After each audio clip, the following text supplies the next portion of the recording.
you all doing out there? Thank you. Thank you. Thank you.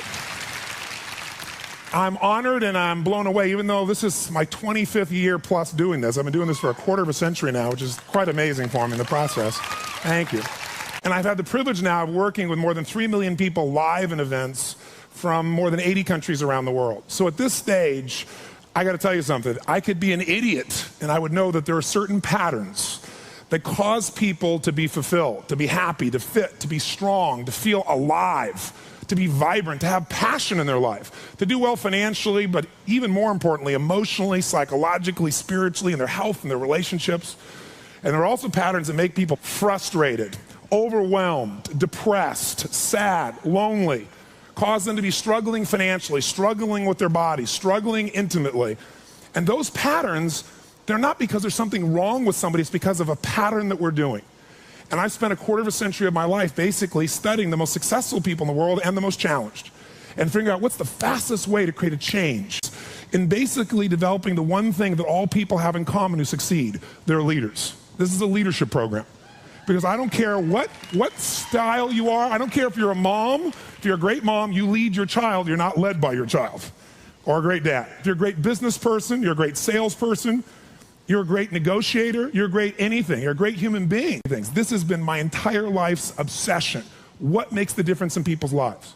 And that leadership component, as I say, doesn't always mean somebody follows you. A leader is somebody who lives life on their terms, that you will never settle for less than you can be or share or give or create. It's not what we get that makes us happy, it's who we become. How we live our life, who we are as a person. People can take away all the things, but who you become, no one can take away. And the problem is most of us are trying to be something we're not. And it isn't so much about change, about changing yourself. The change happens when you be yourself. Know thyself, that's the hard part for most people, and then be thyself. Because most of us in our lives, out of our desire for respect or achievement or love or connection or something, we've been trying to be the way we think we'd have to be in order to get that love, respect, appreciation, whatever it is we've been after at some unconscious level. And we've been doing it so long that we think that this is who we are. Because success without fulfillment is failure. And I can't tell you how many people I work with who are supposedly the best in the world at what they do, and they have more money than they can spend, and they have all these people that love and respect them, and yet they're unhappy inside. Because if you want to know what's really you, where you're going to be alive is when it's really you. And you may even think you know who you are because you've been living a certain way, but I'll tell you how you'll know. You'll feel unlimited. You'll feel free. I have seen, out of 3 million people around this earth in 80 countries, I've seen just about anything you can see, and there are only so many patterns. And what you're going to find underneath all of this behavior is we have the same needs. There are 6 human needs we're going to review tonight.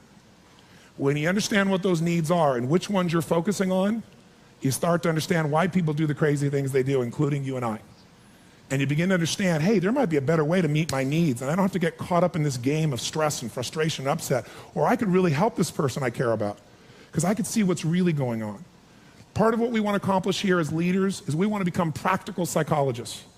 We want to understand what's really going on so we can help, so we can make a difference, so we can transform. So yes, of course you can do better in your business, because the more you understand about what people need and want, the greater you're going to be. The better manager, better leader, the better mom or dad, the better friend.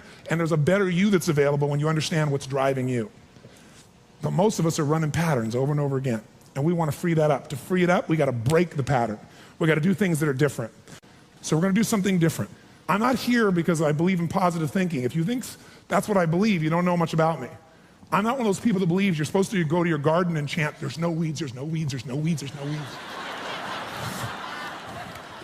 There's weeds right there. All right, that's what I believe. Here's what I believe. I believe that if you really want to be effective, you got to tell the truth. In fact, there's 3 mandates of leadership, if you want to jot them down, that may be the foundation of everything that I believe, and I hope that you will see as something that's useful for your own life to remember, because it's so fundamental. So the first mandate to leadership is not just to be positive. First mandate of leadership is see it as it is, but not worse than it is. The first secret to be an effective leader in your life, whether it's you want to lead your body from the location it is right now you're unhappy about, you don't have the energy you want, your body's not where it wants, to where you want to be, that's leadership. You want to transform your business, that's leadership. Your income, that's leadership. You want to help your children, that's leadership. You're going to be a leader? Step number one, tell the truth. See as it really is, but don't make it worse than it is so you have an excuse not to try.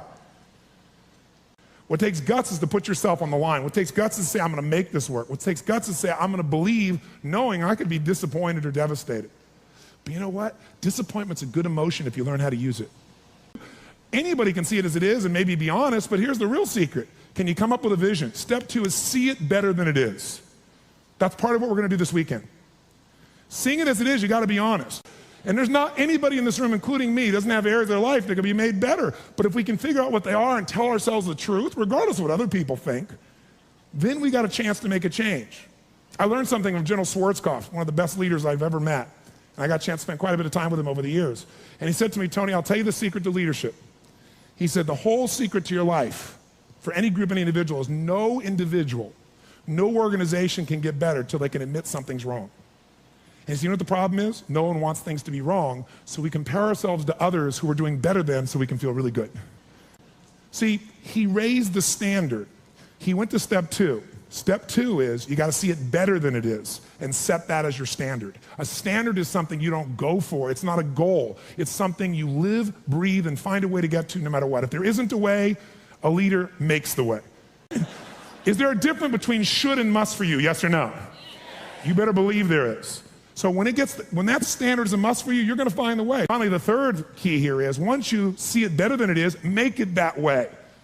You got to take massive action. You got to be resourceful. You got to find the way to make it you want it. So this weekend, first thing we're going to do after a while is you're going to get real clear about how is it really? How is your relationship really? How is your body really? How is your career really? How are your finances really? All of us in this room, as different as we are, and you can look around, you see every gender, race, probably religion, belief structure in this room. The one thing I bet we have in common is we won't settle. How many came because you want more? How many came because you want more? Say I. Oh, say I. So whatever that more is that you came for, more energy, more focus, more determination, more confidence, more certainty, more love, more success, more playfulness, more of your body being where it is, more of your spirit alive, whatever it is, I can tell you this, whatever you think you came for, that's not why you came. Because I've done this for 25 years. I'm not saying you won't get that too.